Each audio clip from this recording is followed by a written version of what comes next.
కృపగల దేవుడు, దయగల మన తండ్రి, ఆయన మనల్ని ప్రేమించడమే కాకుండా అనేక విషయాలు మనం అర్థం చేసుకునే విధంగా పరిశుద్ధ గ్రంథంలో రాసి ఉంచారు.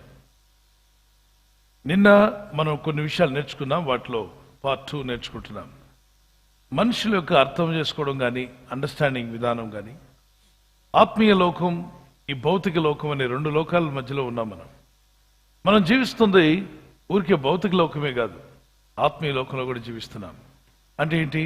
కళ్ళతో చూడలేని లోకం కూడా మన వెనుక ఉందా? అవును. ఈ కళ్ళతో మనం చూడలేనటువంటి ఎన్నో విషయాలు మన చుట్టూ తిరుగుతూ ఉన్నాయి, జరుగుతూ ఉన్నాయి. మీరు భౌతికంగా ఉన్నటువంటి ఈ నేత్రాలతో వస్తువులను, మనుషులను, పక్షులను, జంతువులను చూస్తూ ఉంటాం.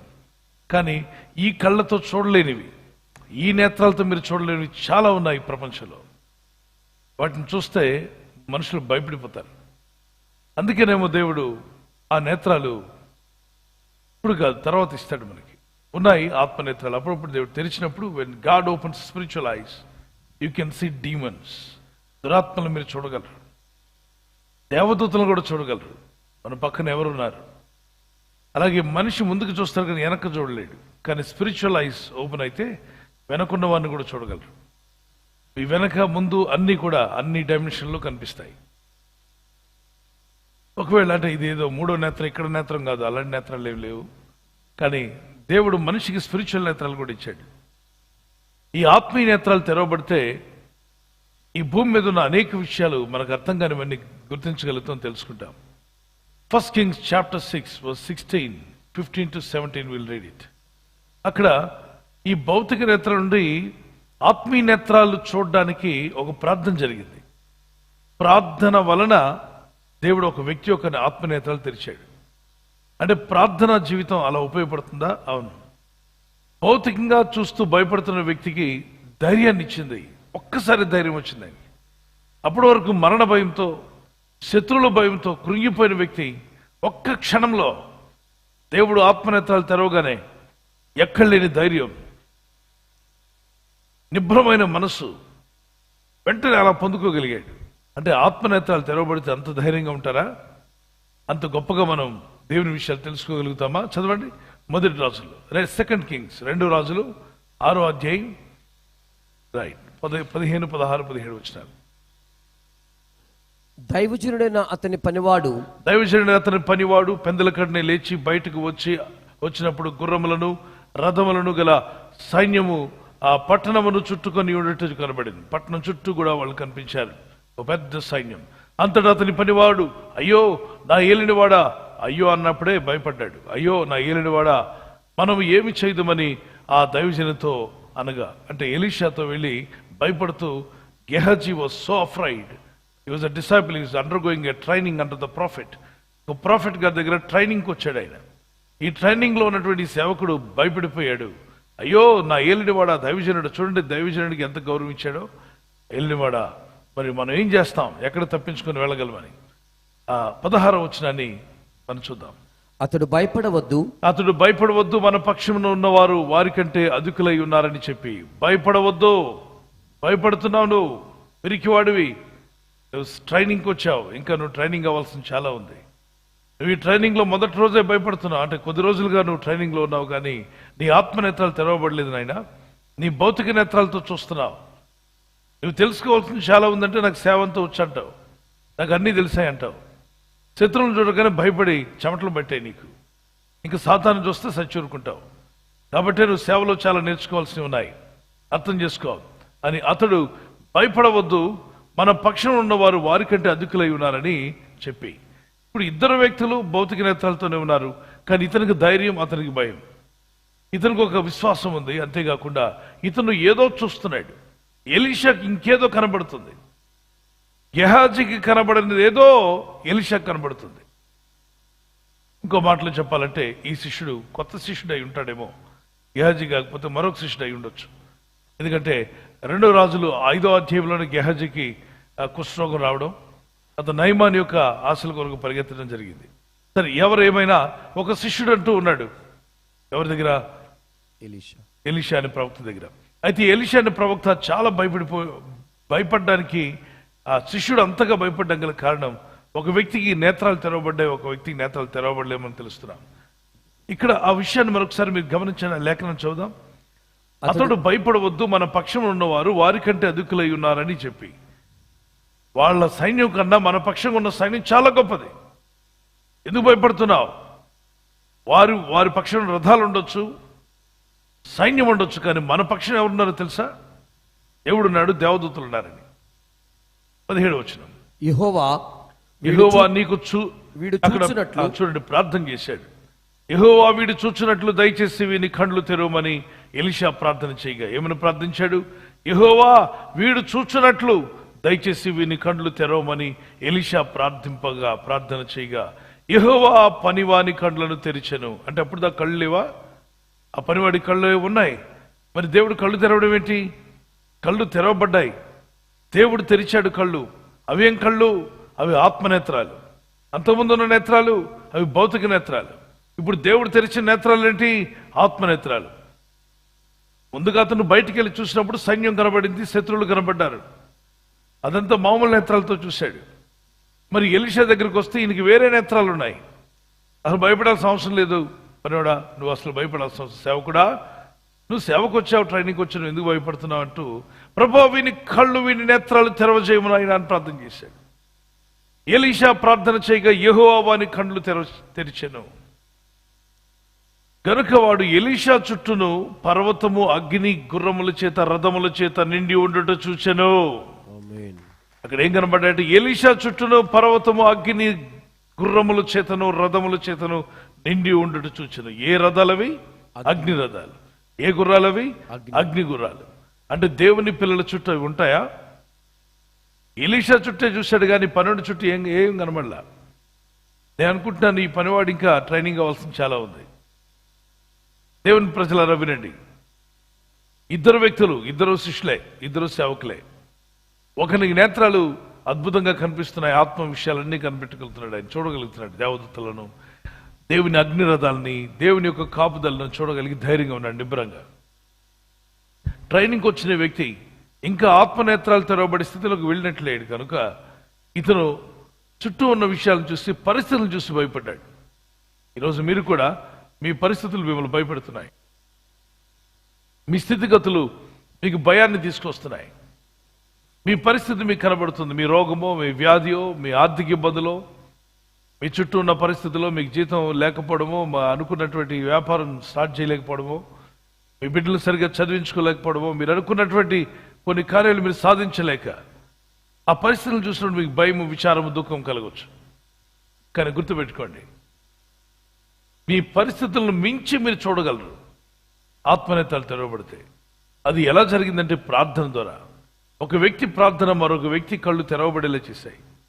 ఈ రోజుల్లో చాలా మంది పాపాంధకారంలో, గాఢాంధకారంలో చిక్కబడిన వారు ఎంతోమంది ఉన్నారు. వారి కళ్ళు తెరవబడాలని మనం ప్రార్థన చేయాలి. వారి ఆత్మ రక్షించబడాలని. అందుకే అనేక మంది ఉదయకాలం 5 గంటలకు 4 గంటలకు లేచి ప్రార్థనలో పాల్గొంటున్నారు. అనేకులు నేత్రాలు తెరవబడితే సత్యాన్ని తెలుసుకుంటారు. మరి మన ఆత్మనేత్రాలు మూసేసి ఉంచింది ఎవరు మూసివేశారు అంటే, ఒకటి ఆది ఆదాం పాపం చేసినప్పుడు నేత్రాలు మూయబడ్డాయి. అంతకుముందు వాళ్ళిద్దరూ మహిమతో ఉన్నారు, మహిమ శరీరంతో, దేవుని మహిమతో ఆవరించబడి కప్పబడి ఉన్నారు. కనుక ఆదాము అవ్వ ఇద్దరు మహిమ వస్త్రాలతో ఉన్నారు. ఎప్పుడైతే వారు పాపం చేశారో ఆ మహిమను కోల్పోయారు. అందుకే అందరూ పాపం చేసి దేవుడు అనుగ్రహించే మహిమను పొందలేకపోతున్నారు. రోమపత్రిక 6వ అధ్యాయం రోమ 3:23 ఏ భేదము లేదు, పెద్దవారని చిన్నవారని, పెద్ద కులం చిన్న కులమని, ఈ ఊరు ఆ ఊరని భేదం లేదు, అందరూ పాపం చేసి అంతటా అందరూ పాపం చేసి దేవుడు అనుగ్రహించే మహిమను పొందలేకపోతున్నారు. అంటే పాపం వలన దేవుని మహిమ శరీరాన్ని వీళ్ళు కోల్పోయారా? అవును. ఆ మహిమ వాళ్ళని విడిచిపెట్టి వెళ్ళిపోగానే వాళ్ళకి సిగ్గు అనిపించింది. అప్పుడు వారికి శరీర నేత్రాలు తెరవబడ్డాయి. అప్పుడు దాకా శరీర నేత్రాలు తెరవబడ్డా. ఆత్మనేత్రాలతోనే రోజు నడుస్తున్నారు, ఆత్మనేత్రాలతోనే దేవుడిని చూస్తున్నారు, దేవునితో ప్రతిరోజు మాట్లాడుతున్నారు. ప్రతిదినము దేవుడు వారితో మాట్లాడేవాడు. ఆదికాండం 3వ అధ్యాయం 8-9 చల్లపూట వేళంటే సాయంకాలం యెహోవా వారితో మాట్లాడుచుండేది. దేవుడైన ప్రభువు వారితో మాట్లాడుతున్నాడు. ప్రతిరోజు సాయంకాలం మాట్లాడడానికి దేవుడిని వీరు చూశారంటే వీరి నేత్రాలు ఆత్మనేత్రాలు ఉన్నాయి. పాపం చేసిన వెంటనే వీరికి సిగ్గు అనిపించింది. ఒకరు శరీరాలు కనబడ్డాయి. అప్పుడు వారు ఆకులు తెచ్చి వారి శరీరాన్ని కప్పుకున్నారు. అంటే అప్పుడు దాకా ఏ నేత్రాలతో వారు ఉన్నారు? ఆత్మనేత్రాలతో. అంటే 4th డైమెన్షన్లో ఉన్నారా? ఎస్. అంటే దేవుడు ఆదామును అవ్వను చేసినప్పుడు 4th డైమెన్షన్ యొక్క వ్యూ ఇచ్చాడా? అవును. 2D 3D అని వింటుంటాం కదా. ఈ 2D 3D కలిపి మొత్తం కలిపి 3 డైమెన్షన్లు. ఈ ప్రపంచం అంతటా కూడా 3 డైమెన్షన్లోనే కనిపిస్తుంది. మనిషి చూపు కానీ, ఈ ప్రపంచంలో జరుగుతున్న కార్యక్రమాలు కానీ, వస్తువులు కావచ్చు. 2Dలో కొంతమంది పిక్చర్ వేస్తారు, కొందరు 3Dలో వేస్తారు. 3Dలో వేస్తే అచ్చం ఉన్నట్టుగా అన్నీ కనిపిస్తుంటాయి. సో ఈ 2D 3D కంటే కూడా 4D అనేది ఉంటుంది. అది దేవుడే ఇవ్వాలి మనకి. అయితే ఆదాము అవ్వను దేవుడు కలుగు చేసినప్పుడు ఈ నేత్రాలు కదా ఇచ్చాడు. అవును. ఈ భౌతిక నేత్రాల కంటే కూడా ఆత్మనేత్రాలతో దేవుడు ప్రతి మనిషి చూడాలనుకున్నాడు. ఆయన కుమార్తెలకు మనమందరూ కూడా ఆత్మనేత్రాలతో ఉండాలని దేవుని కోరిక. దేవునికి మహిమ కలుగును గాక. ఆమేన్. దేవుని ప్రజలరా, వాక్యం వింటున్నప్పుడు మన దృష్టి వాక్యం మీద, ప్రార్థన మీద ఎంతో శ్రద్ధగా పెట్టి మనం ఆలోచన చేస్తున్నాం. అంటే ఆదాము విషయంలో, అవ్వ విషయంలో దేవుడు ఏ నేత్రాలు ఇచ్చాడు వారికి? ఆదికాండం 3వ అధ్యాయంలో వారు పాపము చేసేంత వరకు వారు ఆత్మనేత్రాలతో నడిచారు. ఈ ఆత్మనేత్రాలతో నడిచినప్పుడు వారు 4th డైమెన్షన్లో దేవునితో మాట్లాడడం, దేవుని స్వరం వినడం, దేవదూతలను చూడడం, భూజంతువులన్నింటినీ కూడా వాళ్ళు చూస్తున్నారు. అంటే దూతలు ఎలా చూస్తాయో అలా చూస్తున్నారు. దేవుడు ఎలా చూస్తున్నాడో లోకాన్ని అలా చూడగలిగే నేత్రాలు అవి. ఇప్పుడు మీకు ఆత్మనేత్రాలు తెరవబడితే పరలోక తండ్రి, లేకపోతే ఆ పారిలో ఉన్నటువంటి దూతలు, పరలోకం కూడా కనబడుతుంది. ఇక్కడ నుండి టెలిస్కోప్ అవసరం. హబుల్ టెలిస్కోప్ అనేది చాలా పవర్ఫుల్. దాని ద్వారా సుదీర్ఘ ప్రాంతంలో, అంతరిక్షంలో నుండి సుదీర్ఘ ప్రాంతంలో ఒక పిక్చర్ తీసి పంపించింది. మెరిసిపోతున్న ఒక పట్టణం, కానీ అంత క్లియర్గా లేదు ఆ పిక్చర్. కానీ దానికన్నా అద్భుతమైనటువంటి నేత్రాలు మానవులకి దేవుడిచ్చాడు. టెలిస్కోప్ కంటే పవర్ఫుల్గా కనిపిస్తాయి. మీకు తెలుసా, కొంత దూరం ఆకాశంలో చూస్తే నీలి రంగులో కనబడుతుంది. ఆ లేయర్ దేవుడే పెట్టాడు సృష్టిలో. అది తీస్తాడు అనుకోండి, మనిషి కంటికి మరి కనుచూపు మేరకు అన్నీ కనబడతాయి. ఆ విధంగా మానవ కంటి తయారైంది. చాలా దూరం చూడగలరు. ఒకవేళ ఈ భూమి ఫ్లాట్గా ఉందనుకోండి, అమెరికాలో న్యూయార్క్ సిటీలో ఉన్నటువంటి ఆ లిబర్టీ స్టాచ్యూ మీరు చూడగలరు. ఎత్తైన ప్రాంతంలో నిలబడితే ఎవరెస్ట్లో కానీ, లేదా ఇక్కడే మీరు చాలా ఎత్తుగా ఒక భవనం మీద నిలబడ్డారనుకోండి, స్ట్రైట్గా ఉన్నట్లయితే మనిషి కంటికి ఆ లేయర్ లేకుండా ఉంటే, అంటే ఆ వాతావరణంలో లిబర్టీ స్టాచ్యూ మీరు చూడగలరు. కానీ భూమి గుండ్రంగా ఉన్నందున అది కిందకుంది, మనం పైన ఉన్నాం. భూమి బంతిలా వేలాడుతుంది ఆకాశంలో. అంతరిక్షంలో, స్పేస్లో మన భూమి వేలాడుతూ ఉంది. మరి సముద్రం నీరు కిందకి ఇలా వెళ్ళిపోవచ్చు కదా, వెళ్ళట్లా. నీళ్లు పళ్ళ మెరుగు కదా, కానీ నీళ్లు దేవుని ఆజ్ఞ మెరుగు. దేవుడు చెప్పినట్టుగా ఒళ్ళు దగ్గర పెట్టుకొని నీళ్లు, సముద్రం, ఆ దేవుడు ఎక్కడున్నమాట అక్కడ ఉంటుంది. చాలా విచిత్రం కదా. ఒక బంతిని మీరు అలా నీటిలో అలా వేలాడ తీయగలరా? ఆకాశంలో లేదు. ఇది ఒక సృష్టి, అద్భుతమైనటువంటి సృష్టిని దేవుడు చేశాడు. ఇలాంటి బంతులు చాలా ఉన్నాయి. చంద్రుడు ఒక బంతి, అది దేవుడు చేసుకున్న ఒక బాల్ లాంటిది. సూర్యుడు మండుచున్నటువంటి ఒక బాల్ లాగా. ఇలా చెప్పుకుంటూ వెళ్తే అంతరిక్షంలో వేలాడుతూ ఉన్నాయి. ఇవన్నీ కూడా తాడుతో వేలాడితే ఇలా, దేవుడు ఆజ్ఞతో అవి వేలాడుతున్నాయి. ఆ దేవుడు మనతో మాట్లాడుతున్నాడు లేఖనాల్లో. ఆత్మనేత్రాలు తెరవబడ్డం. ఈ 2 కొరింథీ పత్రిక 4 వచనంలో ఈ యుగ దేవత అంటే సాతానుడు అనేటువంటి వాడు ఈ లోకాన్ని ఏలుతున్నాడని ఇట్ వాజ్ రిటన్. ఆ యుగాన్ని ఏలేటువంటి ఒక స్పిరిట్, ఈ యుగాన్ని ఏలుతున్న ఒక స్పిరిట్ మనుషుల కళ్ళు మూసేశాడట. దేవుని సత్యవార్తను తెలుసుకోకుండా మూసాడు. దేవుని స్వరూపమైన క్రీస్తు మహిమను కనపరచు సువార్త ప్రకాశము వారికి ప్రకాశింపకుండా నిమిత్తము ఈ యుగ సంబంధమైన దేవత అవిశ్వాసులైన వారి మనోనేత్రములను గుడ్డితనం కలుగజేసింది. మరొకసారి చదువుతాను. ఈ దేవుని స్వరూపి అయిన క్రీస్తు మహిమను కనపరచు సువార్త ప్రకాశం వారికి, అనగా నమ్మని వారికి, విశ్వసించిన వారికి ప్రకాశింపకుండా, దేవుని ప్రకాశం, దేవుని వెలుగు ప్రకాశించకుండా ఈ యుగ సంబంధమైన దేవత అవిశ్వాసులైన వారి మనోనేత్రములను గుడ్డితనం కలిగించింది. అందుకే అవిశ్వాసులకు యేసుప్రభువు ఎన్ని విషయాలు మాట్లాడినా లాస్ట్కి మళ్ళా వాళ్ళు నేను మా బంధువులు ఏమైనా అనుకుంటారంటే నేను అప్పుడే నమ్మనంటారు. మా ఇంటి వాళ్ళు ఏమైనా అనుకుంటారేమో నేను నమ్మనంటారు. అంటే అన్నీ విన్నాక మరి లాస్ట్లో వాళ్ళు ఎవరి గురించో వాళ్ళు దేవుడిని నమ్మరు. మా కులస్తులు ఏమని అనుకుంటారు, మా వీధి వాళ్ళు ఏమని అనుకుంటారు, మా ప్రాంతం వాళ్ళు ఏమని అనుకుంటారు, మా ఇంటి వాళ్ళు ఏమని అనుకుంటారు. మరి మీ ఇష్టమైన సినిమా చూసినప్పుడు ఎవరేమనుకున్నా నా ఇష్టం అని చూసావు కదా. మరి భోంచేసేటప్పుడు మీకు ఇష్టమైన మీరు చికెన్ కర్రీ తింటే మీ ఇంటి వాళ్ళు ఏమని అనుకుంటారు, మీ బంధువులు ఏమని అనుకుంటారు. ప్యారడైజ్ బిర్యానీ తింటే మీ బంధుమిత్రులు కొంతమంది బాధపడతారని తింటూ మానేస్తున్నావా? దొరికింది అందు ఇలా మరి ఆంపట్టు స్వా చేసేస్తావు, తినేస్తావు కదా. అంటే నీ జీవితంలో నీకు సొంతంగా అవసరం వచ్చినప్పుడేమో ఎవరేమనుకున్నా మనకు అనవసరం. దేవుణ్ణి నమ్మాలి, సత్యాన్ని నమ్మాలంటే ఊరోళ్ళ పర్మిషన్ కావాలి, కులపోల పర్మిషన్ కావాలి, వీధి పెద్దల పర్మిషన్ కావాలి, ఊరందరూ పర్మిషన్ కావాలి. పాపం చేసేటప్పుడు ఎవడు పర్మిషన్ అవసరం. మందు తాగే వ్యక్తి ఎవరినైనా పర్మిషన్ అడుగుతాడా? భార్య దగ్గరికి లేవే నేను తాగొస్తానేమనుకోద్దంటాడా? ఎవరు పర్మిషన్ అడగడు. మందు తాగేటప్పుడు పూర్తిగా తాగేసి వస్తాడు. తప్పులు చేసేటప్పుడు కులపోల పర్మిషన్ అడిగావా నువ్వు? మీ కుల వాళ్ళ దగ్గరికి వెళ్ళి నేను మందు తాగడాలనుకుంటున్నాను మీరేం అనుకోకండి అని అడిగావా? అడగలేదు. మరి మీ ఇంటి వాళ్ళని అడగలేదు. ఎవరిని కూడా అడగకుండా నువ్వు వెళ్ళి నీకు ఇష్టమైన పనులన్నీ చేసుకుని వచ్చావు. ఇక్కడ మంచిని నమ్మడానికి, ఆత్మరక్షించే దేవుడిని నమ్ముకోవడానికి ఊరందరూ పర్మిషన్ కావాలా? ఊరెప్పటికీ నమ్ముకోకపోవచ్చు. లోకం అంతా ఎప్పుడు కూడా దేవుని వాక్యపు వెలుగునకు వ్యతిరేకంగా ఉంటుంది. ఎందుకంటే లోకాన్ని ఏళ్తున్నవాడు మనోనేత్రాలు మూసాడు. అందుకే దేవుని యొక్క వెలుగును వారు చూడలేకపోతున్నారు. సో ఖచ్చితంగా ఈ నేత్రాలు తెరవబడాలి. కొన్ని విషయాలు నేను మీకు చెప్తాను, రాసుకోండి. 2 రాజుల గ్రంథం 6:17 నుండి 20 వచనం వరకు ఆ నేత్రాలు తెరవబడిన వెంటనే ఆ వ్యక్తికి క్లియర్గా కనబడ్డాయి. దేవదూతలు, దేవుని దూతలు, దేవుని యొక్క అగ్ని రథాలు, ఏలీషా అనే దైవజనుడు కాపాడడానికి దేవుడు పెట్టినవన్నీ కూడా స్పష్టంగా క్లియర్గా కనబడ్డాయి. దాని తర్వాత మనం గమనిస్తే the world as we know it has 3 dimensions of space. ఇంకో మాటలు చెప్పాలంటే లెంగ్త్, విడ్త్ అండ్ డెప్త్.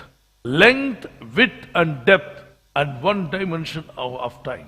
మరొక మాటలో మనం ఆలోచిస్తే పొడవు, వెడల్పు, లోతు. పొడవు, వెడల్పు, లోతు కలిపితే ఒక డైమెన్షన్ ఆఫ్ టైం అని చెప్పి అంటాం. So we generally live in 3 dimensional world. మరి ఈ లోకంలో జీవిస్తున్నటువంటి ఈ లోకం అంతా ఎలాంటిదంటే 3 dimensional వరల్డ్. ఈ ప్రపంచం అంతా 3 dimensional గా ఉంది. అందుకే 2D లో చేసేటువంటి కొన్ని కార్యక్రమాలు ఉంటాయి, 3Dలో చేసినవి ఉంటాయి. 2Dలో చేసిన ప్రింటింగ్ వేరుగా ఉంటుంది. అదే 3Dలో చేశారని ఆ యొక్క ప్రింటింగ్ వేరుగా ఉంటుంది. 3Dలో చేసిన ప్రింటింగ్ చాలా అద్భుతంగా కనబడవచ్చు. 3Dలో చేసినటువంటిది మరి చాలా చూడడానికి చాలా నీట్గా కనబడవచ్చు. ఆ 3D వరల్డ్ మీరు చూస్తున్నప్పుడు మీకు అనిపిస్తుంది, ఏంటి ఇంత బాగా కనిపిస్తుంది, చాలా బాగుంటాయి. మన కళ్ళకు 3D అనేటువంటిది చాలా నీట్గా వస్తువు కావచ్చు, పెయింటింగ్ కావచ్చు, అక్షరాలు కావచ్చు, 3Dలో వేశారంటే చాలా నీట్గా కనిపిస్తుంటాయి. రైట్. మనం చూస్తూ ఉంటాం శాటిలైట్లో అంతరిక్షంలోకి వెళ్ళడం, అక్కడ పిక్చర్స్ తీసి పంపించడం, కింద ఉన్నటువంటి నాసా శాస్త్రజ్ఞులు వాటి గురించి ఆలోచించడం, మరి ఇక్కడ నుండి అనే సిగ్నల్స్ రిసీవ్ చేసుకోవడానికి పెద్ద పెద్ద మనుషులు ఏర్పాటు చేసినటువంటి సైంటిస్టులు ఏర్పాటు చేసినవన్నీ కూడా సిగ్నల్స్ రిసీవ్ చేసుకుంటున్నాయి. వీడియో కావచ్చు, ఆడియో కావచ్చు, పిక్చర్స్ కావచ్చు. మరి శాటిలైట్స్ ఇక్కడ నుండి ప్రోగ్రామ్స్ ఆకాశంలో పంపి ఆకాశం నుండి మళ్ళీ ప్రతి ఇంటికి అవి షేర్ చేయబడుతున్నాయి. ఈ విధంగా సిగ్నల్స్ అనేవి రీచ్ అవుతున్నాయి. ఈ 3D వరల్డ్లో ఇవన్నీ జరుగుతున్నాయి. గాలి తరంగాలు, ఎయిర్ ద్వారా, మరి మన కంటికి కనబడకుండా అనేక తరంగాల ద్వారా మన శబ్ద తరంగాలు మనం వింటున్నాం, మాటలు వింటున్నాం. అలాగే సెల్ ఫోన్ ద్వారా ఇక్కడ కూర్చొని మీరు ఎక్కడెక్కడికో పంపిస్తున్నారు వీడియోలు, ఫోటోలు, అలాగే అక్కడెక్కడో ఉన్నవి మీరు రిసీవ్ చేసుకుంటున్నారు. మీకు కనిపిస్తుంది ఆ పక్కన టవర్ల నుండి సిగ్నల్స్ ఎలా వెళ్తున్నాయో. ఇప్పుడు మీ దగ్గర సెల్ ఫోన్ ఉందనుకోండి, మీ ఎయిర్టెల్ అయితే ఎయిర్టెల్ సిగ్నల్స్ అన్నీ మీ చుట్టూ వచ్చి తిరిగి వెళ్తూ ఉంటాయి. ఒకవేళ జియో అనుకోండి, జియో సిగ్నల్స్ అన్నీ మీ చుట్టూ తిరుగుతూ ఉంటాయి. అంటే మీ పక్కన సిగ్నల్స్ తిరుగుతుంది, మీకు కనబడుతుందా? కనబట్టలేదు. ఒకసారి చేయాలండి. ఇప్పుడు మీ చుట్టూ ఎవరు తిరుగుతున్నారు తెలుసా? ఏ ఫోన్ కనెక్షన్ మీకుందో ఆ ఫోన్ కనెక్షన్ యొక్క సిగ్నల్స్ మీ చుట్టూ తిరుగుతున్నాయి. తిరగడమే కాదు, అవి చెప్తున్నాయి టవర్లో, ఇక్కడ కూర్చున్నాడు, ఇక్కడ కూర్చున్నాడు, ఇక్కడ కూర్చున్నాడు, ఆవిడ ఇక్కడుంది, ఇక్కడుంది, ఇక్కడుంది అని చెప్తుంటాయి. మీరు ఆధార్ కార్డుతో పాటు లేదంటే ఒక పర్మిషన్ తీసుకుంటారు కదా.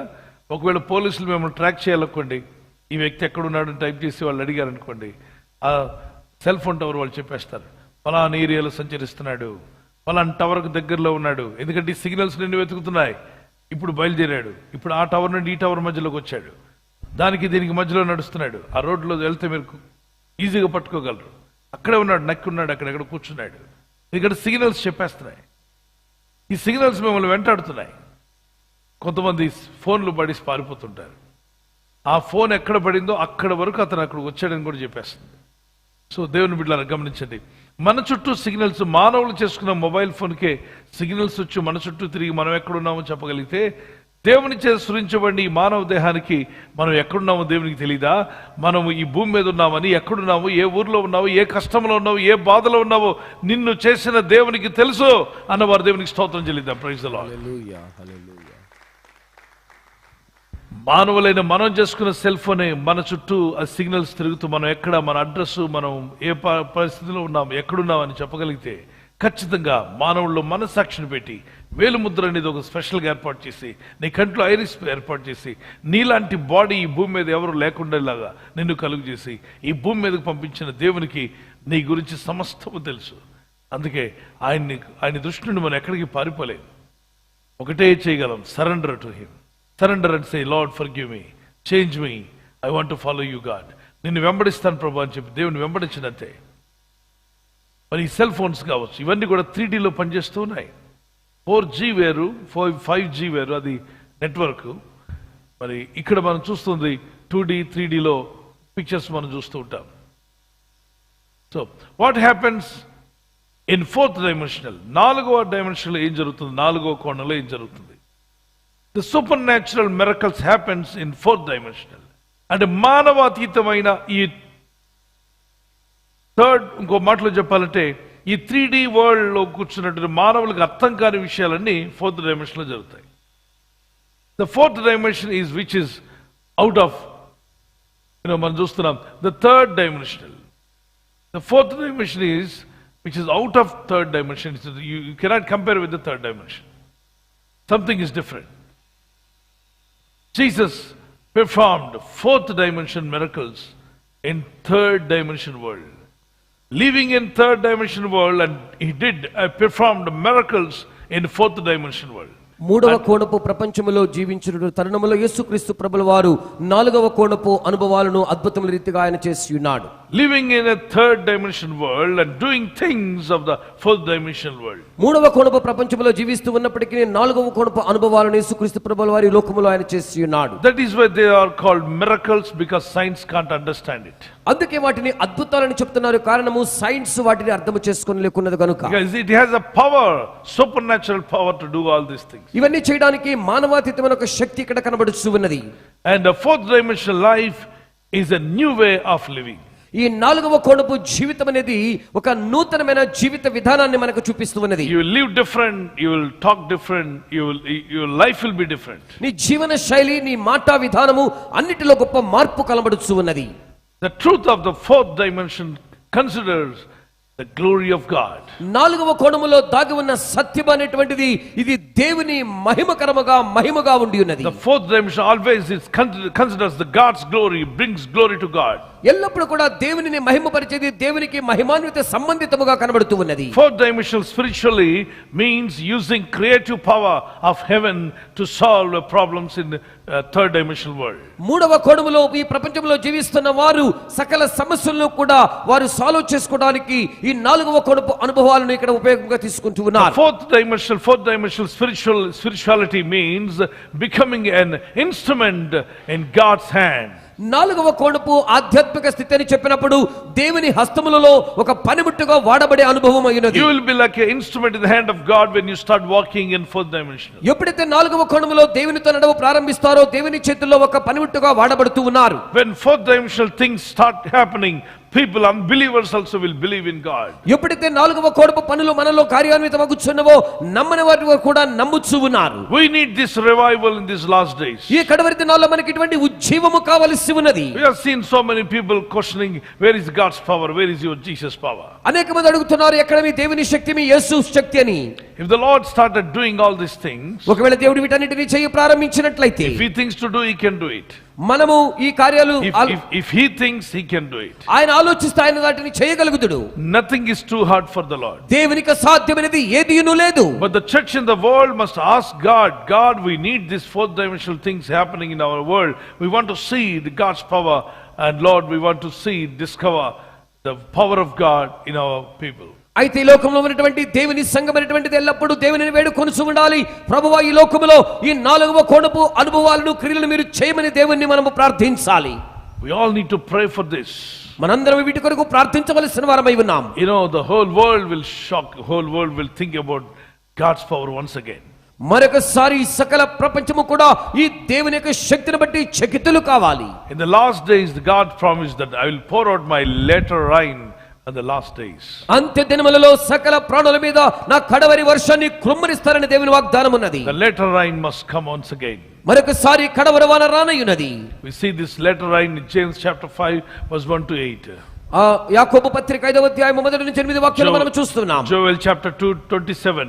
యోవేలు గ్రంథము 2:27 వాక్యము. Joel chapter 2 verse 17 to till 28, you can read that. యోవేలు ప్రవచన గ్రంథము 2వ అధ్యాయము 17 నుంచి 27 వరకు చదవగలుగుతాము. Book of Acts chapter 2 verse 17 to 20. అపోస్తల కార్యములు 2వ అధ్యాయము 17 నుంచి 20 వరకు.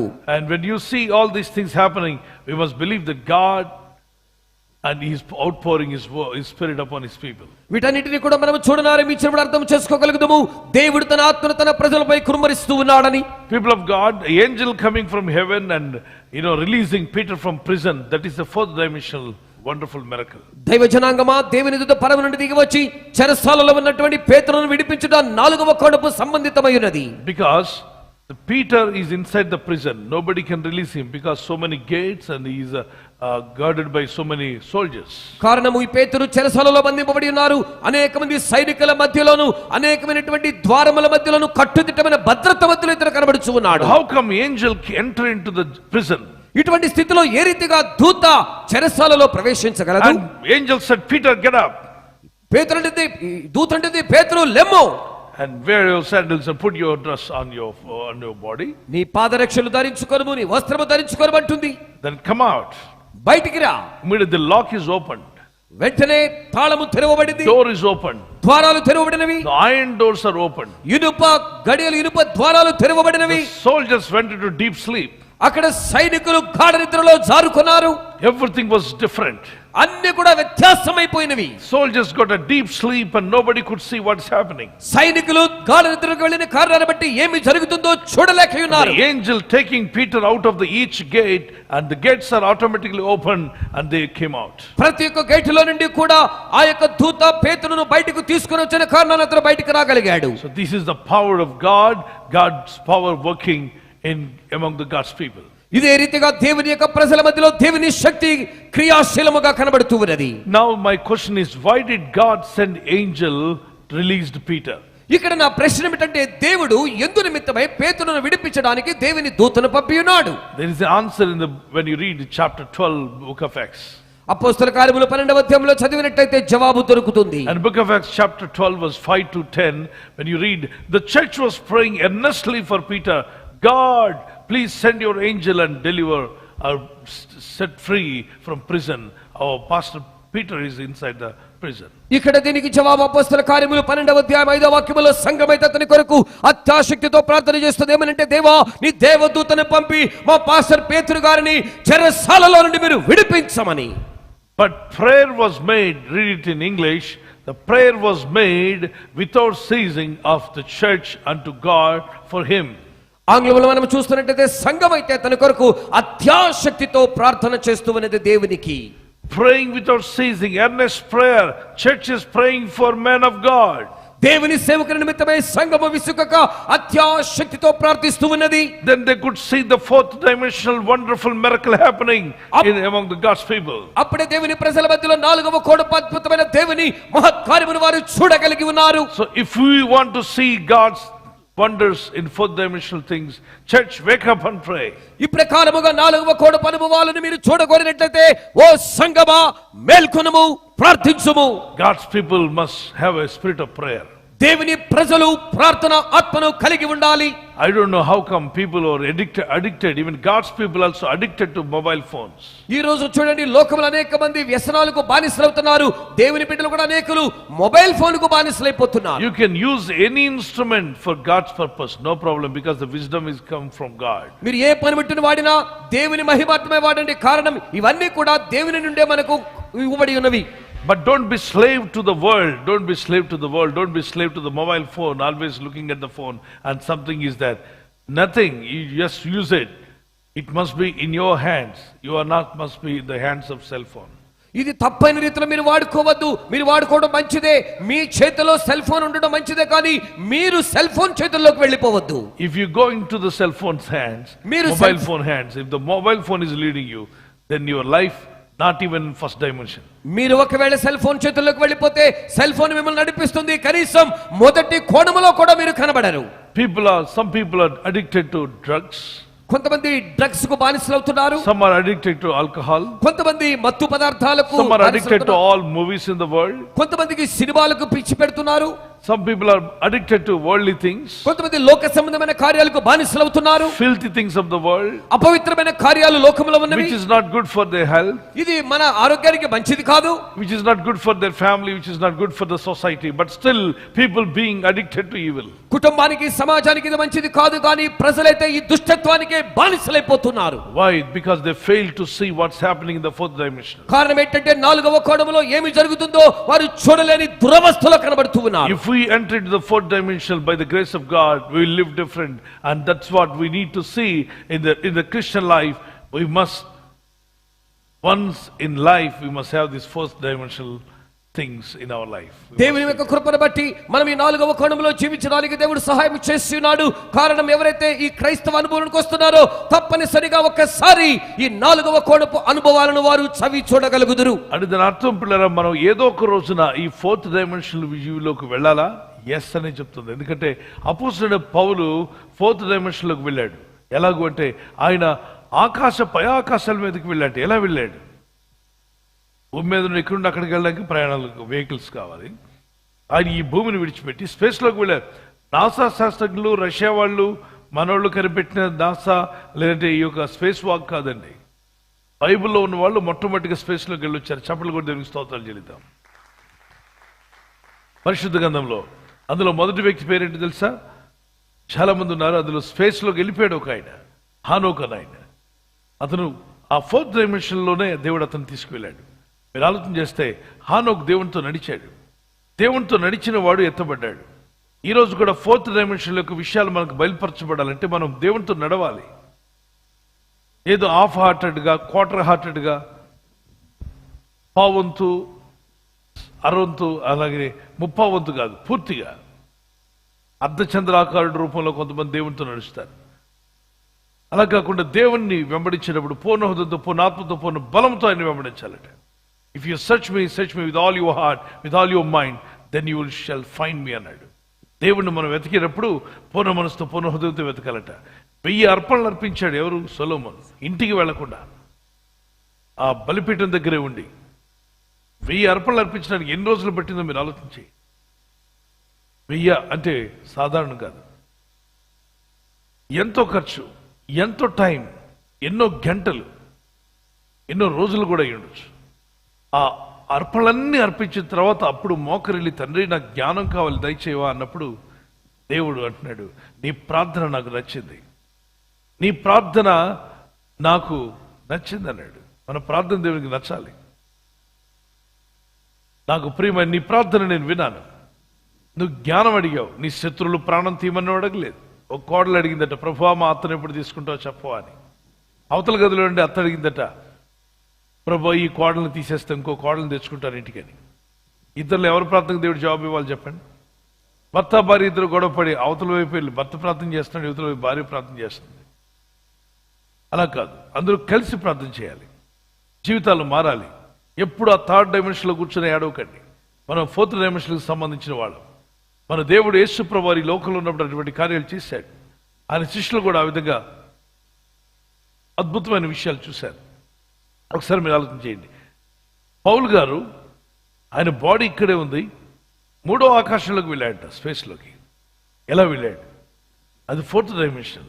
అక్కడ అనేక విషయాలను చూశాడు. నేను నోటితో వర్ణించలేను అన్నాడు. ఈ నోటితో నేను చెప్పలేని విషయాలు నాకు కనబడ్డాయి పరలోక రాజ్యంలో. అవన్నీ మానవ భాషలో మేము వర్ణించడానికి పదాలు లేవు. ఈ మానవ భాషలో వాటిని వర్ణించడానికి పదాలే లేవట. చూడండి, అట్టి మనిషిని నేను ఎరుగుదును, అతడు పరదేశంలోనికి కొనుపోబడి మరి చెప్పనశక్యము కాని మాటలు వినను. ఆ మాటలు మనుషుడు పలకకూడదు. అద్భుతమైన మాటలు విన్నాడు. 2వ వచనం కూడా చదవండి. క్రీస్తునందున్న యొక్క మనుషుని నేను ఎరుగుదును, క్రీస్తునందు ఒక మనిషిని నేను ఎరుగుదును, అతడు 14 సంవత్సరముల క్రిందట 14 సంవత్సరాల కిందట 3వ ఆకాశమునకు కొనిపోబడెను. Praise the lord. 3వ ఆకాశానికి వెళ్ళిపోయాడు 14 సంవత్సరాల కిందట. అతడు శరీరంతో కొనుపోబడినో నేను ఎరుగను, శరీరం లేక కొనుపోబడినో నేను ఎరుగను. అది దేవునికే తెలియదు. మరొకసారి చూశారు, అక్కడ శరీరంతో ఉండి వెళ్ళిపోయాడా, శరీరం లేకుండా వెళ్ళాడా నేను ఎరుగను. అది దేవునికే తెలుసు. ఇక్కడ అపోజిట్ పౌలు ఎంత తగ్గించుకుంటున్నాడు చూడండి. ఆ 4th డైమెన్షన్లోకి వెళ్ళిన దైవ సేవకులకు గుణాలు ఇక్కడ చూడొచ్చు. వాళ్ళ మైండ్ సెట్ చూడండి మీరు. క్రీస్తునందున్న ఒక మనిషిని నేను ఎరుగుదును. అసలు ఆయనే అది, పౌలు గారే. మనమైతే చేసింది ఎంత, చెప్పుకునేది ఎంత, నేను నేను నేను నేను ఒకటే డబ్బా రాళ్ళేసి పడబడబడబడ రాత్రి పగలు కొట్టేస్తూ ఉంటాం. నేనే చేశాను. ఈయనకి ఇంత గొప్ప విజన్ ఉన్నా, ఈ 4th డైమెన్షన్లో ఉన్నటువంటి గొప్ప విజన్ అయి ఉండి ఈయన ఇంతగా దేవుని చేత ప్రత్యక్షతలు పొందుకున్న దైవజనుడు ఆయన ఏమాత్రం బయటికి చెప్పట్లా. ఏమంటున్నాడు? క్రీస్తునందున్న ఒక మనిషిని నేను ఎరుగుదును. నేను అనొచ్చు కదా అక్కడ, ఇంకెవరో కాదు, ఈయన పౌలు గారే.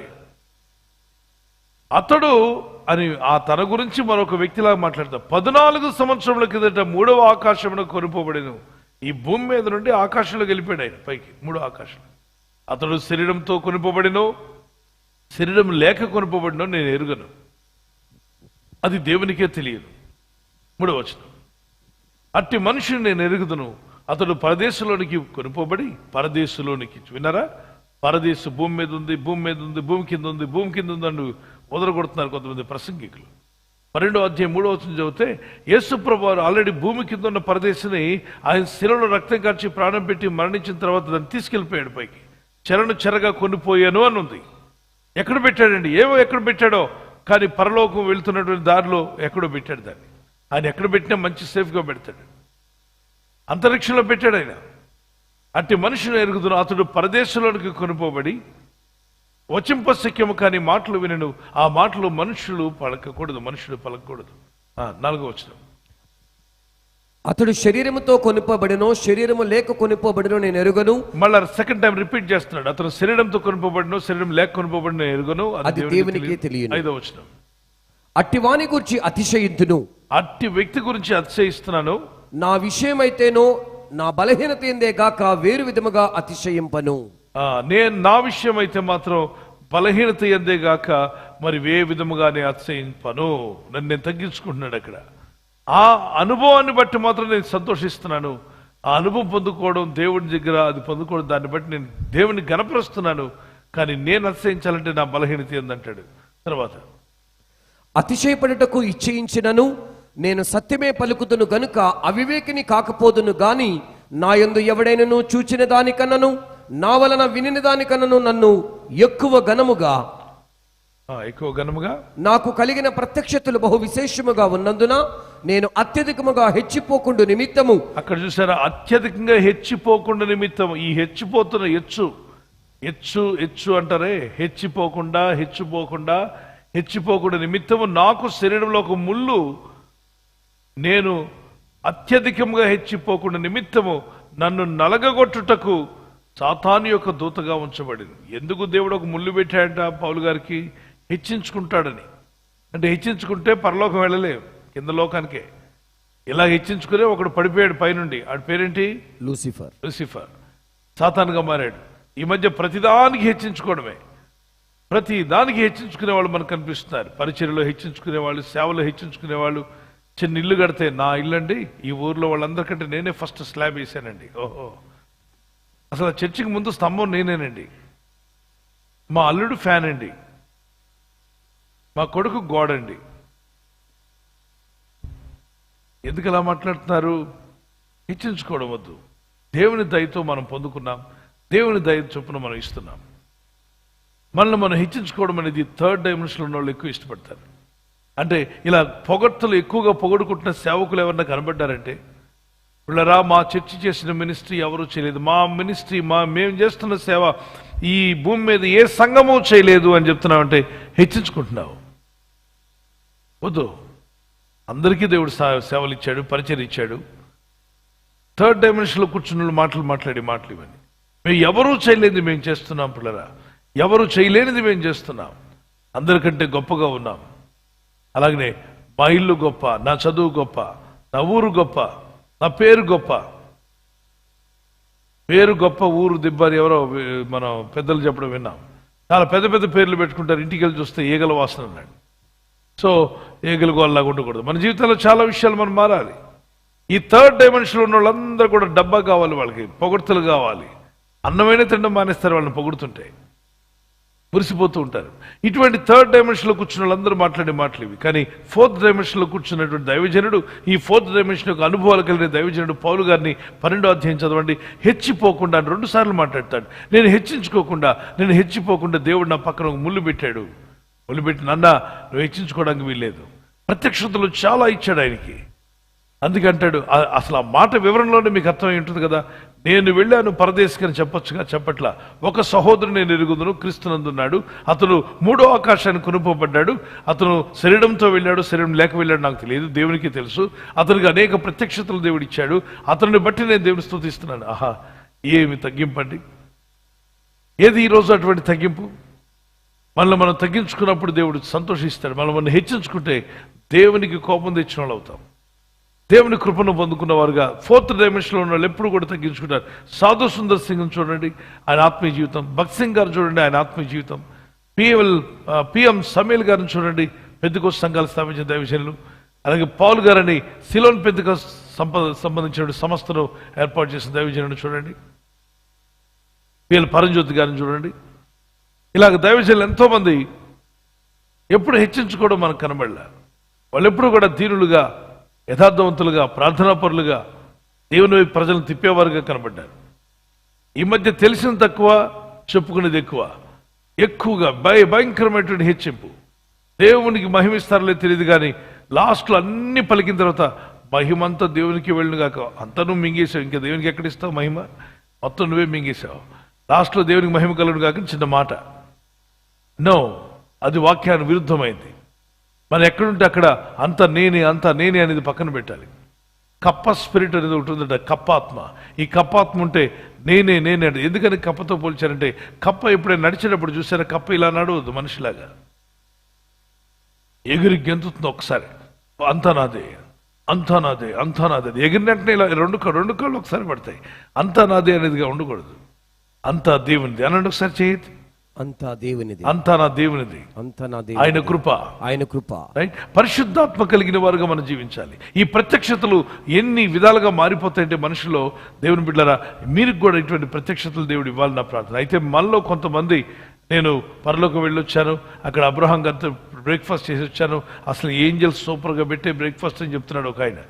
పచ్చి అబద్ధం. ఈయన పరలోకం కాదు, ఏ డైమెన్షన్ లేదు ఈయనకున్న డైమెన్షన్ అంతా అబద్ధాల డైమెన్షన్. ఈ అబద్ధాలు చెప్పేవాళ్ళు నమ్మకండి. నేను మళ్ళా చెప్తున్నాను, అపోజిట్ అయిన పౌలు నేరుగా తన గురించి తాను చెప్పుకోలేదు. 3వ ఆకాశానికి వెళ్ళాను 14 సంవత్సరాల క్రితం. అంటే ఈ 14 సంవత్సరాల్లో మళ్ళీ ఎప్పుడు వెళ్ళలేదు ఆయన.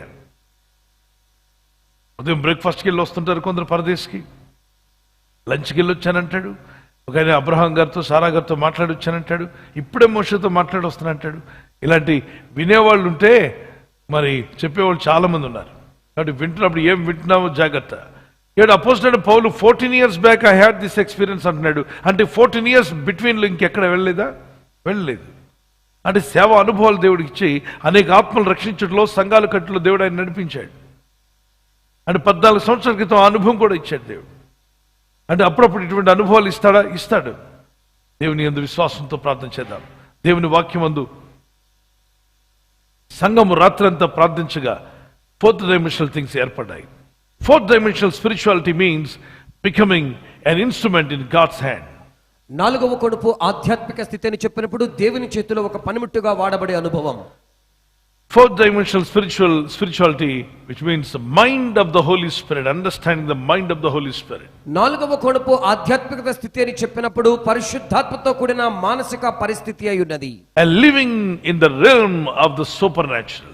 మానవాతీతమైనటువంటి ఒక దేవుని యొక్క కార్యములో నివసించే అనుభవం అయి The ఉన్నది. physical realm is different, the spiritual realm is different. భౌతికపరమైనటువంటి కార్యము వేరే ఉన్నది, ఆధ్యాత్మిక సంబంధమైన ప్రపంచం వేరే ఉన్నది. And we also see the evil spirits exist in fourth dimension. అదే రీతిగా మనము చూస్తున్నాము ఈ నాలుగవ కోణములో అపవాది శక్తులు కూడా క్రియ చేస్తూ సంచరిస్తూ ఉన్నాయి. The greater demonic powers also ruling, and they are also working in the fourth dimension.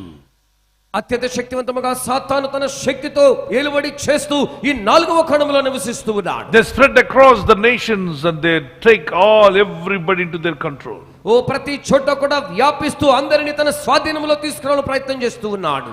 నాలుగో కోణంలో జీవించాలంటే ఏం చేయాలి? కొన్ని విషయాలు చెప్తాను, మరి ఇంకా ఎక్కువ టైం తీసుకోకుండా.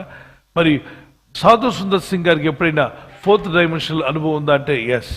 సాధు సుందర్ సింగ్ గారు చాలాసార్లు ఆయన దేవదూతలు ఆయన్ని పలకరించడం విన్నారు.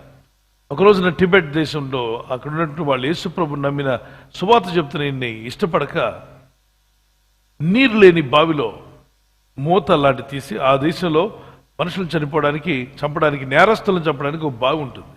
ఆ బావిలో పడేసి తాళం వేస్తారు. నీరు లేని బావి, గాలి ఆడదు, ఊపిరాడదు. ఇంతకుముందు చనిపోయిన శవాలు కుళ్ళిపోయిన వాసన, ఆ ఎముకలు పడగానే ఆ ఎముకలు వీళ్ళకి గుచ్చుకుంటాయి. ఆ బ్లీడింగ్ అవుతుంటుంది. ఏడుస్తూ బాధపడుతూ బయటికి రాలేక అరిచిన ఆ పురుగులన్నీ సజీవంగా నీ బాడీ అంతా ఎక్కి చనిపోతాడు. ఆ విధంగా నేరస్తులను పడేస్తారు. ఈయన ఏ నేరం చేయలేదు. ఈయన దేవుని సువార్త చేస్తుంటే కొందరు కుట్రదారులు, మతపిచ్చి అలాంటిది, మతపిచ్చి. సత్యమా కాదా అసత్యమా అని తెలుసుకోవచ్చు కదా. తెలుసుకొని ఏది సత్యమైతే నమ్మండి, సత్యం కాబట్టి వదిలేయండి. మీకు ఇష్టమైతే నమ్మండి, ఇష్టం కాబట్టి వదిలేయండి. బలాత్కారం ఎవరు బలాత్కారం చేస్తారండి? మతం మార్పిడి బలాత్కారంగా మతం అసలు అవుతుందా? బలాత్కారంగా మత మార్పిడి అనేది ఈ రోజుల్లో ఎక్కడైనా జరుగుతుందా? నువ్వు కాకరకాయ తినవు, నీతో మీ భార్య ఎన్నిసార్లు తినిపిద్దామన్నా తినవే. కాకరకాయ నీతో తినిపించడమే కష్టమైపోయింది. అటువంటిది నిన్ను బలాత్కారంగా దేవుళ్ళలోకి నడిపించడం అది సాధ్యమా? కాదు. ఈ రోజుల్లో బాగా అర్థం చేసుకోవాల్సింది. దైవజనుని తీసుకెళ్ళి నీరు లేని బావిలో పడేశారు. పైన తాళం వేశారు, లాక్ అయిపోయింది. లోపల పడిపోయాడు సాధు సుందర్ సింగ్. పడినంటే ఎముకలు గుచ్చుకున్నాయి. ఆయనకి బ్లీడింగ్ అవుతుంది. చీకటి గాఢాంధకారం, ఏం కనబట్లా. ఇంతకుముందు చనిపోయిన నేరస్తుల యొక్క కుళ్ళిపోయిన వాసన, శవాల వాసన తట్టుకోలేక ఊపిరి ఆడక, ఇక ప్రభువా నేను వచ్చేస్తున్నాను, నన్ను తీసుకెళ్ళిపో, please take me my spirit to heaven. నా ఆత్మకి ఇన్నాళ్ళు సేవ చేసింది చాలు, ఇక నన్ను తీసుకెళ్ళిపో దేవా, నన్ను తీసుకో అని ప్రార్థన చేశాడు. ఏలియా ప్రార్థన చేస్తాడు కదా, నన్ను తీసుకెళ్ళిన ఆయన, నన్ను తీసేసుకో అని. అలా ప్రార్థన చేస్తుంటే సడన్గా ఎవరో పైన డోర్ ఓపెన్ అయింది. డోర్ ఓపెన్ చేసి చూస్తే పైన వెళ్తురు వస్తుంది. ఎవరు అని చూస్తున్నాడు ఈయన. పైన ఒక తాడు కిందకు వచ్చింది. ఆ తాడుని గట్టిగా పట్టుకోని పైన ఎవరో చెప్పారు. గట్టిగా పట్టుకున్నాడు. పట్టుకుంటే ఒక పేపర్ పైకి లాగినట్టుగా లాగాడట. పేపర్ కింద నుండి ఇలా లాగేస్తే ఎలా పైకి వస్తుందో అంత బరువైన వ్యక్తిని ఈజీగా లాగేశాడు పైకి.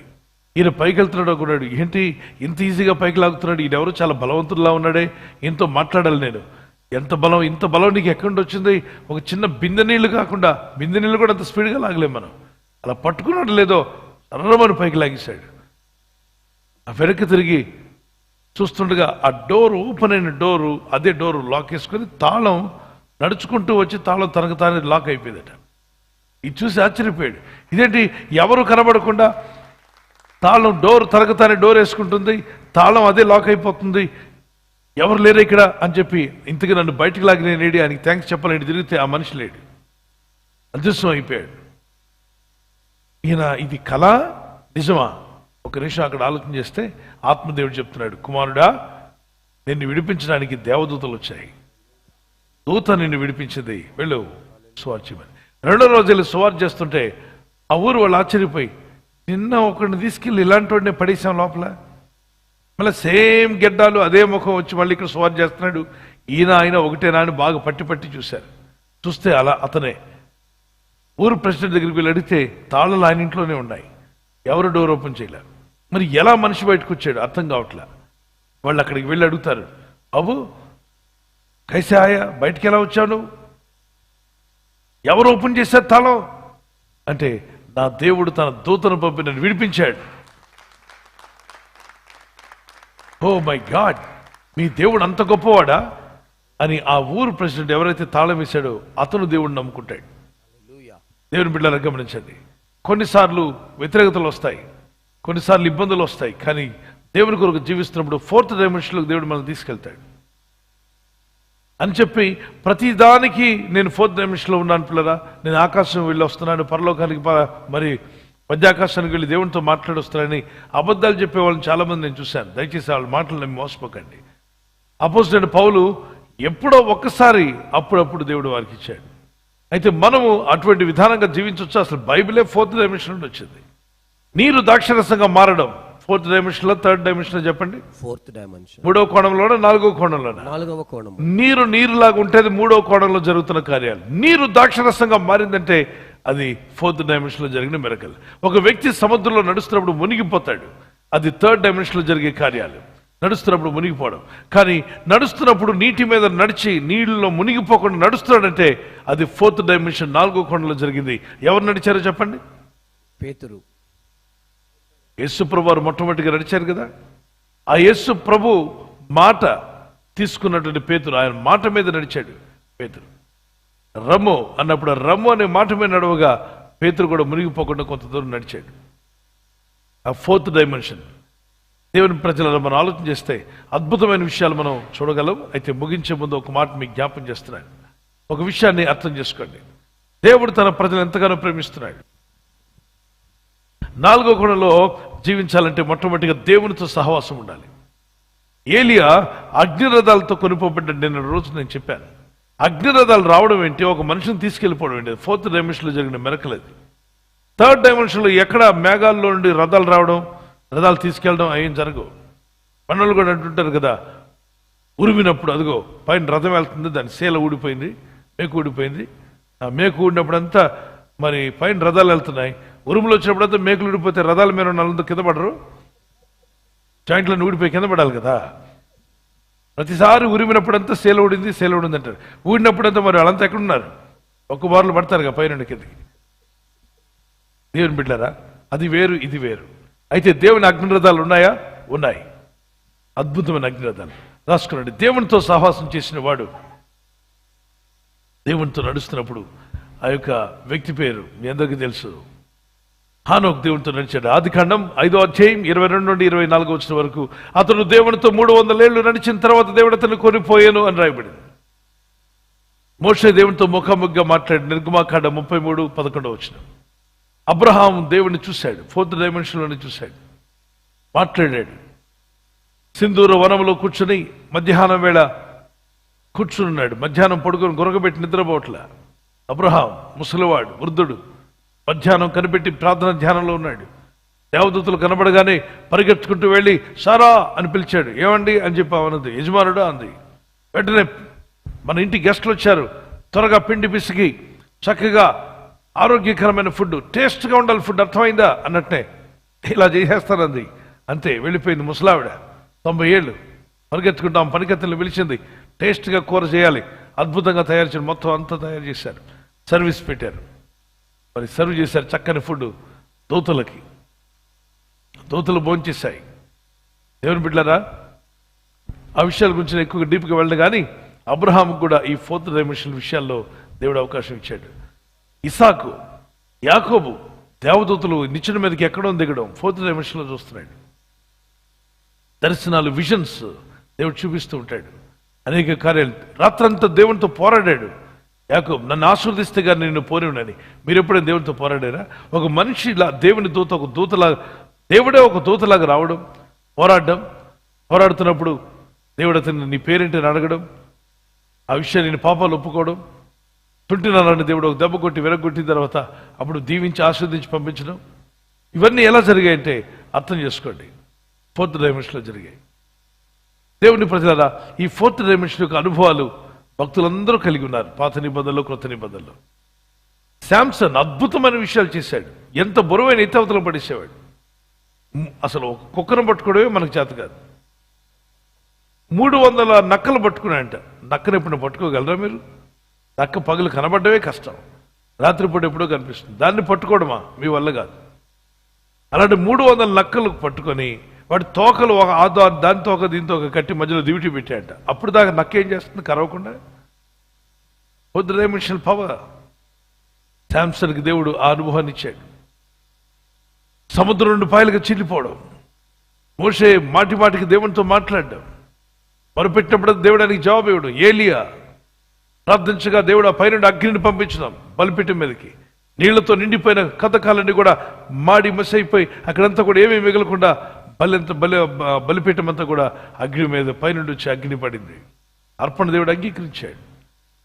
ఆయన ప్రార్థించగా అద్భుతాలు జరిగాయి.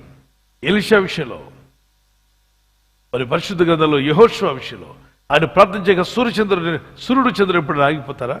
పగలు అలాగే 24 గంటల పగలు ఉండిపోతుందా? ఉండదే. నాసా సైంటిస్టులు చెప్తున్నారు ఈ సృష్టిలో ఒక రోజు మిస్సింగ్, 1 day is మిస్సింగ్. ఆ మిస్సింగ్ ఎక్కడుందంటే బైబిల్ చెప్పింది దాని అడ్రస్. ఎక్కడ మిస్ అయిందో చెప్పింది. ఆ యెహోషువ గ్రంథం 10వ అధ్యాయం 13 నుండి 15 వచనంలో ఒక నరుని ప్రార్థన విని దేవుడు సూర్యుని చంద్రుని ఆ రాత్రి అంతా అంటే పగల్లాగా ఉంచేసాడట. ఒక డే మొత్తం అలా పగల్లా ఉండిపోయింది. 24 గంటలు సూర్య వెలుగు అలాగా ఉండిపోయింది. మధ్యాహ్నంలాగా ఉండిపోయింది 24 గంటలు. దేవుని ప్రజలారా, రెండవదిగా రాసుకునండి, సందేహం లేని విశ్వాసం కలిగి ఉండాలి. The great faith will help you to get in to fourth dimensional life. We are not walking by sight but walking by faith. మన వేలు చూపును బట్టి కాకుండా మనము విశ్వాసమును బట్టి నడుచుకున్నప్పుడు మన ఆత్మీయ జీవితము ఆ 4వ కోణంలోకి వెళ్ళే అనుభవాల్లోకి తీసుకెళ్తాడు. అందుకే కుమారుని విశ్వాసం గొప్పది. ఆమె అంత ఫోర్త్ డైమెన్షన్ లేదు, కానీ ఆ గొప్ప విశ్వాసము 12 సంవత్సరాల రోగాన్ని తీసేసింది. ఆమె ఎలా పొందుకోగలిగింది? ఇంట్లో అనుకుందట, నేను వెళ్ళి యేసు వస్త్రాలు ముట్టిన ఎడల బాగుపడతాను అనుకుని వచ్చిందట. మన వాళ్ళు ఏమనుకుని వస్తారు? ప్రార్థన ఎప్పుడు అయిపోద్ది అనుకుని వస్తారు. ఎప్పుడు మళ్ళీ రాత్రి డిన్నర్ చేయాలనుకుని వస్తారు. మనం అనుకునేది వేరు, వారు అనుకునేది వేరు. ప్రార్థన చేసుకునే ముందు ఒక మాట మీకు జ్ఞాపం చేస్తున్నాను. మూడవదిగా చెప్పిన ముగిస్తాను. చాలా విషయాలు ఉన్నాయి, తర్వాత మనం మాట్లాడుకుందాం. మూడవదిగా ఆత్మపూర్ణులై ఉండాలి. పరిశుద్ధాత్మ నడిపింపులో మనం ఉన్నప్పుడు ఈ 4th డైమెన్షనల్ విషయాలు దేవుడు మనకు బయలుపరుస్తాడు. అందుకే అపోస్తలుడైన పౌలు ఎక్కడైనా సేవకులు రోడ్డు మీద కనిపిస్తే ఏమంటాడు తెలుసా? మీరు విశ్వసించినప్పుడు పరిశుద్ధాత్మను పొందితిరా అంటాడు. ఆయన ఎవరిని కలుసుకున్నా షేక్ హ్యాండ్ ఇచ్చే ముందు అంటాడు, ఒక్క నిమిషం, మీరు యేసుప్రభుని నమ్మాం సార్, సేవ కూడా చేస్తామండి, సువార్త పనికి వెళ్తున్నాం. Very good. ఎంతమంది? మేము 12 మంది. అబ్బా బాగున్నారు, 12 మంది. మరి వంచేశారా? పెళ్ళయిందా? ఎంతమంది పిల్లలు మీకు? ఇవేం మాట్లాడలా. ఏం చెప్పాడు తెలుసా? పరిశుద్ధాత్మను మీరు నమ్మినప్పుడు పరిశుద్ధాత్మను పొందితిరా. ఏమంటే నమ్మినప్పుడే పరిశుద్ధాత్మ లోపలికి వచ్చేస్తుంది కదండి, మళ్ళీ పొందడం ఏంటి? నింపబడ్డం వేరు, కలిగి ఉండడం వేరయ్యా.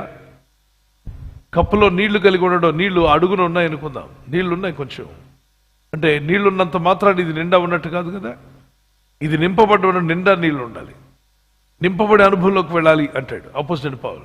అది తెలుసుకున్న వాళ్ళు, అయ్యా ఆ అనుభవం మాకు లేదండి, ఆ పరిశుద్ధాత్మ ఏంటో ఆయన అనుభవం ఏంటో మాకు తెలియదండి. నిజం చెప్పారు. ఈ రోజులు అన్నీ నాకు అన్నీ తెలుసండి. Yes, 4th dimension 5th dimension కూడా ఉందండి మా దగ్గర. 5G వచ్చిందండి. అన్నీ నాకు తెలుసండి.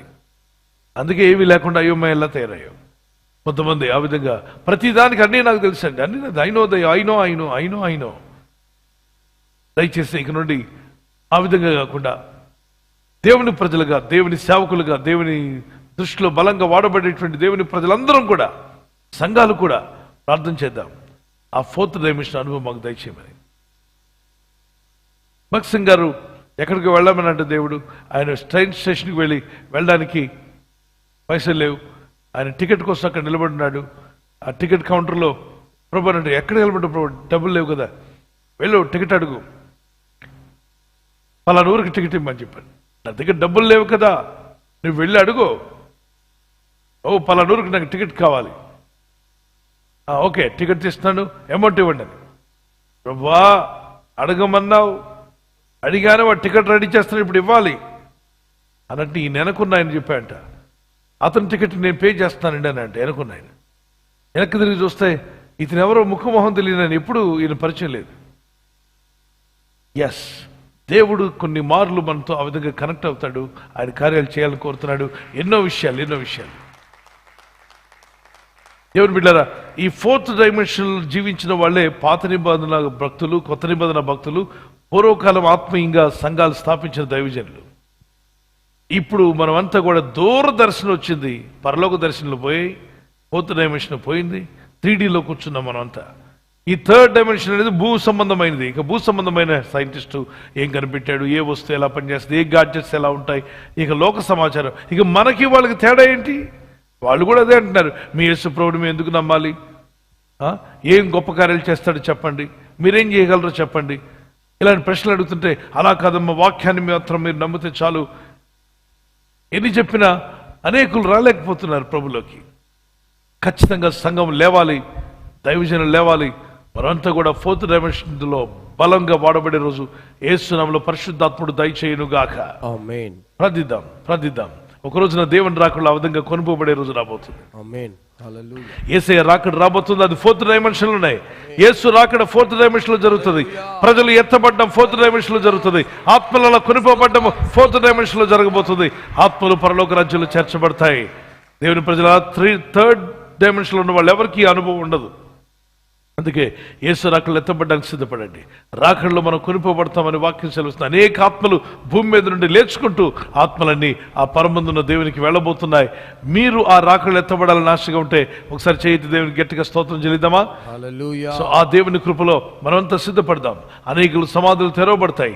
సమాధులు తెరవబడి సమాధులు ఉన్న పరిశుద్ధులు, అంటే యేసు ప్రభు నమ్మి చనిపోయిన వాళ్ళు ఉంటారే, వారు లేస్తారు. లేచి వారు మనకంటే ముందుగా ప్రభుని ఎదుర్కోవడానికి వెళ్తుండగా వారితో కూడా మనము వారు అందరూ కలిసి మధ్యాకాశంలో యేసయ్యని ఎదుర్కోవడానికి వెళ్ళిపోతున్నాం. వెళ్ళే రోజు వచ్చునుగాక. ఆ రోజు వరకు ప్రార్థనలో ఉందాం, వాక్యంలో ఉందాం, విశ్వాసంతో ఉందాం, కనిపెట్టుకుందాం. ఆ 4th డైమెన్షన్ కృప మాకు కూడా దయచేయమన్న వారు మీ చేతుల పైకి ఎత్తగలరా?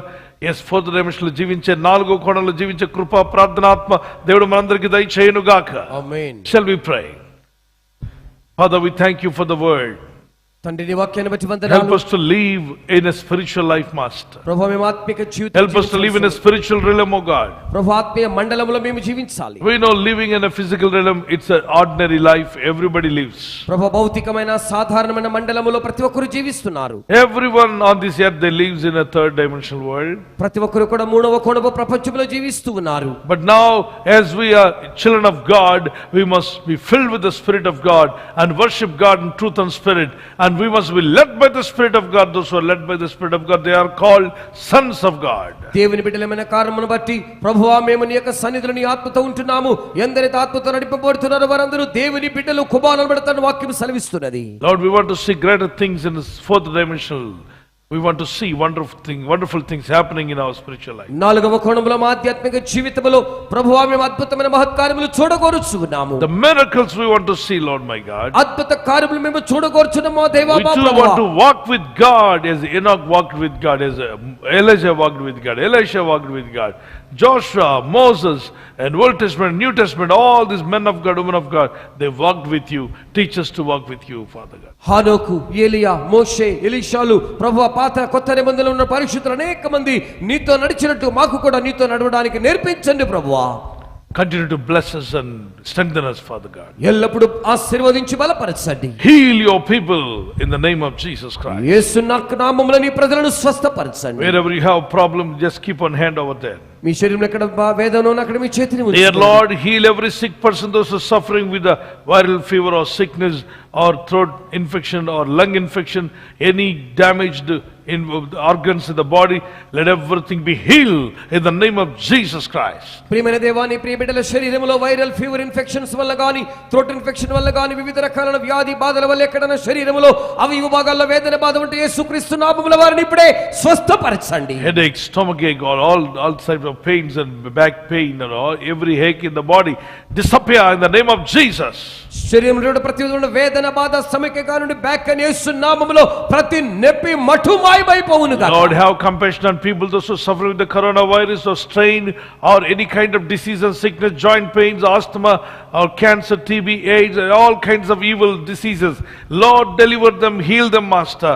Every organ, every single cell in the body must receive power of God and be healthy in Jesus' name. ప్రభు ఎవరైతే కరోనాతోను ఆస్మాతోను జాయింట్ పెయిన్స్ తో వివిధ రకాల వేదన బాధలతో ఉన్నారో ప్రభు వారి శరీరంలో ప్రతి అవయవ భాగము ప్రతి అణువు ప్రతి కణములో కూడా యేసుక్రీస్తు నామములో స్వస్థతను ఆరోగ్యమును బలమును పొందుకొందురు గాక. Deliverance in Jesus' name. యేసు నామములో విడుదలను అనుగ్రహించండి. Healing in Jesus' name. యేసు నామములో స్వస్థపరచండి.